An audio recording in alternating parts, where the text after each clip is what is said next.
പ്രിയപ്പെട്ട K M മാഷെ, നമസ്കാരം. മലയാള സർവകലാശാലയിലേക്ക് സ്വാഗതം.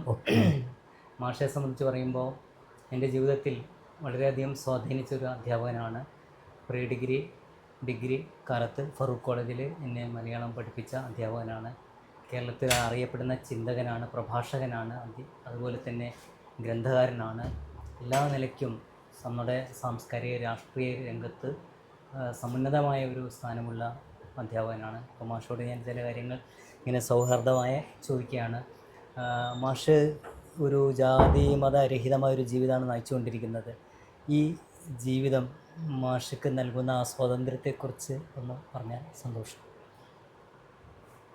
ബാബുരാജ് ഇപ്പോൾ പറഞ്ഞ ജാതി മതരഹിത ജീവിതം, അതിൽ ഒരു ചെറിയ തിരുത്ത് വേണമെന്നാണ് ഞാൻ വിചാരിക്കുന്നത്. മതരഹിത ജീവിതം എന്നുള്ളത് 100% പ്രസക്തമാണ്. ജാതിരഹിത ജീവിതം എന്നുള്ളതും പ്രസക്തമാണ്. പക്ഷേ മതത്തിൽ നിന്ന് പുറത്തു കിടക്കുന്നത് പോലെ എളുപ്പമല്ല ഇന്ത്യൻ പശ്ചാത്തലത്തിൽ നിന്ന് ജാതിയിൽ നിന്ന് പുറത്തു കിടക്കുക എന്നുള്ളത്. നമ്മൾ ജാതിയിൽ നിന്ന് പുറത്ത് കിടക്കും, ഞാനും പുറത്ത് കടന്നിട്ടുണ്ട്. പക്ഷേ പിറകിലൂടെ ജാതി വന്ന് ചില സമയങ്ങളിൽ നമ്മളെ പിടികൂടും. കാരണം ഇന്ത്യൻ പശ്ചാത്തലത്തിൽ ജാതി എന്ന് പറയുന്നത് ഒരു വിടാപ്പിടിയാണ്. അത് നിങ്ങളെ ഒരിക്കൽ പിടിച്ചോ, പിന്നെ നിങ്ങൾ എത്ര കുതറിയാലും കലഹിച്ചാലും ചിലപ്പോൾ അതിനെ തെറിപ്പിക്കാൻ പറ്റും, പക്ഷെ വീണ്ടും അത് എപ്പോഴെങ്കിലും ഒന്ന് പിടിക്കും. ഉദാഹരണം പറഞ്ഞാൽ, ഇപ്പോൾ നമ്മൾ കൊള്ളുന്നത്, കൊള്ളരുതാത്തത്, നല്ലത് ചീത്ത, ശരി തെറ്റ് തുടങ്ങി നമ്മളുടെ മൂല്യവിചാരങ്ങളിലേക്ക് ചില സമയത്ത് നമ്മളറിയാതെ ഇടിച്ച്. ഇപ്പോൾ സൗന്ദര്യത്തെക്കുറിച്ച് നമ്മൾ ആലോചിക്കുമ്പോൾ പരസ്യവും അതുപോലെ തന്നെ നിലനിൽക്കുന്ന മേൽക്കോയ്മ വ്യവസ്ഥയും സവർണ പ്രത്യയശാസ്ത്രവും ഒക്കെ നമ്മുടെ ഉള്ളിൽ സൗന്ദര്യത്തെക്കുറിച്ചൊരു കാഴ്ചപ്പാട് ഉണ്ടാക്കിയിട്ടുണ്ട്. നമ്മൾ സൈദ്ധാന്തികമായിട്ട് അതിനോട് എതിരിടുന്ന ആളായിരിക്കും. പക്ഷെ അങ്ങനെയാണെങ്കിൽ പോലും നമ്മളുടെ കാഴ്ചയിൽ ചിലപ്പോൾ നമ്മൾ ഈ പറയുന്നതിൽ നിന്ന് വ്യത്യസ്തമായിട്ട് മറ്റ്, അതായത് സവർണ പ്രത്യയശാസ്ത്രം സൃഷ്ടിച്ച ഒരു സൗന്ദര്യബോധം കടന്നു വരും. അപ്പം നമ്മൾ ജാതി വിട്ട ആളാണ്, പക്ഷേ ആ മണ്ഡലത്തിൽ നമ്മൾ ജാതിയിലാണ്. അതുകൊണ്ട് മതരഹിത ജീവിതം ഒരു മൽപ്പിടുത്തം നടത്തിയാൽ ഇന്ത്യൻ അവസ്ഥയിൽ ഏതൊരാൾക്കും സാധ്യമാവും. പക്ഷേ ആ മൽപ്പിടുത്തം മതിയാവില്ല ജാതിയിൽ നിന്ന് പുറത്തു കിടക്കാൻ. നിരന്തരമായ മൽപ്പിടുത്തം ആവശ്യമുള്ള ഒന്നാണ് ജാതി. അതുകൊണ്ട് ബാബുരാജ് വളരെ സ്നേഹത്തോടെ കൃത്യമായി പറഞ്ഞ മതരഹിത ജാതിരഹിത ജീവിതം തന്നെയാണ് നയിക്കുന്നത്. അത് വളരെ ശരിയാണ്. പക്ഷേ അതിൻ്റെ ഒരു സൂക്ഷ്മതല, ഇത് രണ്ടും തമ്മിൽ നമ്മൾ മലയാളത്തിലൊരു പരിമിതിയുണ്ട്. ജാതി മതങ്ങളിലൊക്കെയാണ് നമ്മൾ പറയാം. അതൊരു പൊതുയോഗ ഉപരിപ്തമായിട്ടുള്ള പ്രയോഗമാണ്. അത് സൂക്ഷ്മമായിട്ട് നമുക്ക് അതിനെ കാണണം. പക്ഷേ ഒരു കാര്യം ശരിയാണ്, തത്വത്തിലും പ്രയോഗത്തിലും ഇത് രണ്ടിൽ നിന്നും പുറത്ത് കടക്കാൻ സ്വയം സമരം ചെയ്തുകൊണ്ടിരിക്കുന്ന ഒരാൾ എന്നുള്ള നിലക്ക് ആ ജീവിതത്തെക്കുറിച്ച് ആലോചിക്കുമ്പോൾ അതിൻ്റേതായുള്ളൊരു സംഘർഷമുണ്ട്. അതേസമയം അതിൻ്റെ ഒരു ആഹ്ലാദമുണ്ട്. സംഘർഷം എന്താണെന്ന് പറഞ്ഞാൽ, ഭൂരിപക്ഷ ആളുകൾ, നമ്മുടെ ബന്ധുക്കൾ, സുഹൃത്തുക്കൾ ഒക്കെ ജീവിക്കുന്നത് ഈ ജാതി മത ചട്ടക്കൂടിൻ്റെ അകത്താണ്. നമ്മൾ മാത്രം ഈ ചട്ടക്കൂടിന് പുറത്ത് നിൽക്കുമ്പോൾ അവരെ സംബന്ധിച്ചിടത്തോളം നമ്മളോട് ഉള്ളിൽ സ്നേഹം ഉണ്ടെങ്കിലും അവർക്ക് നമ്മളെ അവരാഗ്രഹിക്കുന്ന വിധം ചേർത്ത് പിടിക്കാൻ പറ്റില്ല. അവർക്ക് നിലനിൽക്കുന്ന ഈ ഒരു സാമൂഹ്യ പശ്ചാത്തലത്തിൽ ചെറിയൊരു പരിധി വരെ നമ്മളെ പുറത്ത് നിർത്തേണ്ടി വരും. നമ്മൾക്ക് അവരോട് ആഴത്തിൽ സ്നേഹവും സൗഹൃദവും ഒക്കെ ഉണ്ടെങ്കിലും അവർ പിന്തുടരുന്ന പല കാലഹരണപ്പെട്ട ആചാരാനുഷ്ഠാനങ്ങളോടും നമുക്കും പൊരുത്തപ്പെടാൻ പറ്റില്ല. അതുകൊണ്ട് സത്യത്തിൽ നിലനിൽക്കുന്ന ഒരു സാമൂഹ്യ ക്രമത്തിൻ്റെ അകത്തുനിന്ന് ഒരു ബദൽ ജീവിതം സൃഷ്ടിക്കാൻ ശ്രമിക്കുന്ന ഏതൊരാളും കടുത്ത സംഘർഷത്തിലൂടെ കടന്നു പോകും. പക്ഷേ ആ സംഘർഷം തന്നെയാണ് വേറെ അർത്ഥത്തിൽ ആഹ്ലാദമായിട്ട് സന്തോഷമായിട്ട് മാറുന്നത്. അല്ലാതെ കേവലമായിട്ടൊരു ആഹ്ലാദം ഉണ്ടാവില്ല. പക്ഷേ നമ്മളിപ്പോൾ ലോക രാഷ്ട്രീയത്തെക്കുറിച്ച് ആലോചിക്കുമ്പോൾ ഇപ്പോൾ ഒരു യുദ്ധത്തിൻ്റെ ഒരു അവസ്ഥയിലാണ് നമ്മളുള്ളത്. അമേരിക്കൻ സാമ്രാജ്യത്വം, അപ്പോൾ നമ്മുടെ ഐക്യരാഷ്ട്ര സഭയൊക്കെ പിരിച്ചുവിടേണ്ട കാലമായിട്ടുണ്ടെന്ന് മാഷ് തോന്നുന്നുണ്ടോ? അല്ലെങ്കിൽ ഇങ്ങനെയുള്ള ഈ അമേരിക്കയുടെ ഈ താന്തോന്നിത്തം അല്ലെങ്കിൽ അമേരിക്കയുടെ തമ്മാടിത്തം നിയന്ത്രിക്കാൻ ഇവിടെ ആർക്കും പറ്റാത്തൊരു അവസ്ഥ നിൽക്കുന്നു. അമേരിക്ക ഇപ്പോൾ പറയുന്നത് ഇത് കഴിഞ്ഞാൽ ഇനി ക്യൂബ എന്ന രീതിയിലാണ്. ഇപ്പോൾ ഇറാൻ കഴിഞ്ഞാൽ ക്യൂബ എന്നൊക്കെ കേൾക്കുന്നു. മാഷ് അതിനെ എങ്ങനെയാണ് നോക്കിക്കാണുന്നത്? അല്ല, ഇതും നമ്മൾ കുറച്ച് ആഴത്തിൽ ആലോചിച്ചാൽ ബാബുരാജ് പങ്കുവെച്ച ഉത്കണ്ഠ 100% ശരിയാണ്. ഇവിടെ കുറച്ചുകൂടി നമ്മൾ ഒരു കൃത്യത പാലിക്കുകയാണെങ്കിൽ എനിക്ക് തോന്നുന്നത് ഇത് യുദ്ധമല്ല, ഇത് അധിനിവേശമാണ്.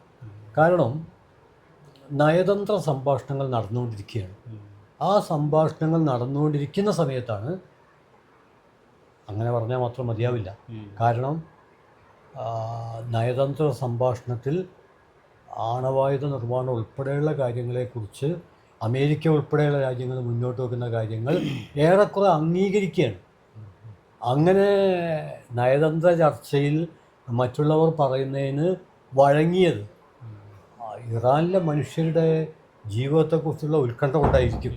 അങ്ങനെയുള്ള ഒരു പശ്ചാത്തലത്തിലാണ് ഈ നയതന്ത്രപരമായുള്ള ചർച്ചക്കിടയിൽ ഒരു രാഷ്ട്രത്തിൻ്റെ പരമാധികാരിയെ കൊന്നുകളഞ്ഞത്. അതിനു മുമ്പാണ് വെനിസ്വേലയിൽ ഒരു രാഷ്ട്രത്തിൻ്റെ മറ്റൊരു പരമാധികാരിയെ കയ്യും കാലും കെട്ടി നമുക്ക് സങ്കല്പിക്കാൻ കഴിയില്ല. ഗുണ്ടകൾ പോലും നമ്മുടെ നാട്ടിൽ ജീവിതം പെരുമാറാറില്ല. അതുകൊണ്ട് ബാബുരാജ് ഉപയോഗിച്ച വാക്ക് 100% കൃത്യമാണ്. ഇത് തമ്മാടിത്തമാണ്. ബ്ലൂമിൻ്റെ പുസ്തകത്തിൻ്റെ പേര് തന്നെ ഈ അമേരിക്കയെ സൂചിപ്പിക്കാൻ തമ്മാടി രാഷ്ട്രം എന്നാണ്. തമ്മാടിത്തമാണ് കാണിച്ചുകൊണ്ടിരിക്കുന്നത്. പിന്നെ ഇതിന് തടയിടേണ്ടത് ഐക്യരാഷ്ട്രസഭയും അതുപോലുള്ള സാർവദേശീയ സംഘടനകളുമാണ്. ഒറ്റ വാചകത്ത് പറഞ്ഞാൽ അതൊരു അധിനിവേശ സഭയായിട്ട് അധപ്പതിച്ച് കഴിഞ്ഞു. അതിൽ നിന്ന് ഇനി കാര്യമായ എന്തെങ്കിലും പ്രതീക്ഷിക്കാനുണ്ട് എന്ന് തോന്നുന്നില്ല. കാരണം അതിനിടപെടാൻ ഗസയിൽ അതിനിടപെടാൻ അവസരമുണ്ടായിരുന്നു. ഇസ്രായേലിനെതിരെ ഒരുപാട് തവണ അതിന് ഇടപെടാനുള്ള അവസരം ഉണ്ടായിരുന്നു. അതൊരു ഇടപെടൽ നടത്തിയില്ല. കാരണം അത് ഒരു അമേരിക്കൻ സാമ്രാജ്യത്വ അടിമയുടെ ഒരവസ്ഥയിലേക്ക് അപജയപ്പെട്ട് കഴിഞ്ഞിരിക്കുകയാണ്. മാഷ് ഒരു കാര്യം കൂടെ ചോദിച്ച് അവസാനിപ്പിക്കാം. അതായത് ഇപ്പോൾ നമ്മൾ ഈ കേരളത്തെക്കുറിച്ച് പറയുമ്പോൾ നവോത്ഥാനത്തിൻ്റെ ഒരു പിന്നെ എന്താ പറയുക, ഏറ്റവും ഫലഭൂയിഷ്ടമായ ഒരു ഭൂമി എന്നൊക്കെ പറയും. അങ്ങനെ പലതും പുരോഗമന ചിന്തയൊക്കെ പറയും. പക്ഷേ ഈ കുംഭമേള നമ്മുടെ നാട്ടിലും എത്തിയിരിക്കുന്നു. ഇപ്പോൾ തിരുനാവായയിൽ ഭയങ്കരമായിട്ടൊരു ഇത് നടന്നു. ഇങ്ങനെയുള്ള ഒരു മാറ്റത്തെക്കുറിച്ച് മാഷ എന്താ തോന്നുന്നത്? അല്ല, അതൊറ്റ വാചകത്തിൽ കോമ്രേഡ് GP രാമചന്ദ്രൻ പറഞ്ഞതാണ്. GP അത് പച്ചക്കുതിരയിൽ എഴുതിയിട്ടുണ്ട്. അത് ഞാൻ വായിച്ചിട്ടില്ല. പക്ഷേ GP ഞാനും പോക്കർ മാഷിൻ്റെ ഇരിക്കിന്തിയുടെ പ്രകാശനത്തിൽ പങ്കെടുത്തപ്പോൾ അവിടെ വെച്ച് GP രാമചന്ദ്രൻ പറഞ്ഞ ഒരു പ്രധാനപ്പെട്ട കാര്യം ഇതാണ്. ഇപ്പം കേരളത്തിൽ ബാബുരാജ ആലോചിച്ച് നോക്കൂ, കേരളത്തിൽ ഇങ്ങനെ പലതരം ആചാരങ്ങളും അനുഷ്ഠാനങ്ങളും ആഘോഷങ്ങളും നടക്കുന്ന ഒരു സ്ഥലമാണ് നമ്മുടെ കേരളം. പക്ഷെ ഇങ്ങനെ ഈ അർദ്ധനഗ്നം എന്ന് പറഞ്ഞാൽ പോരാ, ഏറെക്കുറെ 99% നഗ്നമായിട്ട് പരസ്യമായിട്ട് നിൽക്കുകയാണ്. അപ്പോൾ ഇന്ന് GP ഉപയോഗിച്ച വാക്ക് തന്നെയാണ് ഞാൻ ആവർത്തിക്കുന്നത്. കേരളം ആയതുകൊണ്ട്, ഇപ്പോൾ തുടക്കമായതുകൊണ്ടും ഇങ്ങനെ ഒരു 90% നഗ്നത. അടുത്ത വർഷം ഇത് പ്രതിരോധിക്കപ്പെടുന്നില്ലെങ്കിൽ, ഇതിനെതിരെയുള്ള വിമർശനം ഉയരുന്നില്ലെങ്കിൽ പൂർണ്ണ നഗ്നതയായിരിക്കും. അത് കേരളത്തിൽ ഒരുപാട് ആചാരങ്ങൾ അനുഷ്ഠാനങ്ങൾ ഒക്കെ നടക്കുന്നുണ്ട് കേരളത്തിൽ. അതിനെക്കുറിച്ചൊക്കെ ആളുകൾക്ക് വ്യത്യസ്ത അഭിപ്രായമുണ്ട്. പക്ഷേ ഇത് വ്യത്യസ്ത അഭിപ്രായത്തിൻ്റെ പ്രശ്നമല്ല. ഇത് കേരളത്തിൻ്റെ ഒരു സാമൂഹ്യ സാംസ്കാരിക പശ്ചാത്തലമായിട്ട് ഒരിക്കലും പൊരുത്തപ്പെട്ടു പോകുന്നതല്ല. അതുകൊണ്ട് കേരളത്തിൽ ജനായത്വം ശക്തമാണ്, മതനിരപേക്ഷ ശക്തമാണ്.